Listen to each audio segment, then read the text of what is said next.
At one time, there was like no decisions how to do any of this stuff, and all there were these wonderful color artworks that Ralph had done of the big walking machines. So we had to figure out how we're going to do this, and one of the thoughts was to make a robot. We're going to make a complete robotic one that would actually kind of move by itself, a walking machine maybe 5 feet tall or something like that. And that seemed like it could get very complicated and very expensive to do, but my background is before Star Wars was really in stop motion animation. And I'd seen King Kong when I was a kid and all.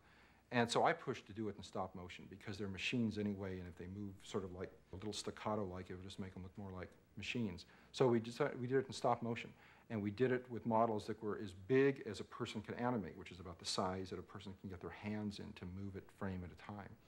And we did it in front of big paintings that were, instead of blue screen compositing, paintings that were done to look like the sky, but painted so realistically you thought they were actually outdoors.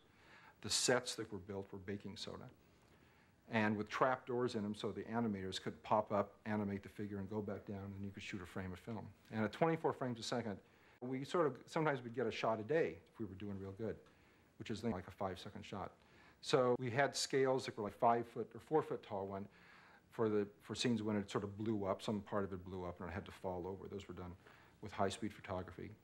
And we had some photo cutouts that were in the backgrounds, or sometimes when you see about 6 or 7 of them, and the ones in the background are just Polaroid photo cutouts that are sort of animated.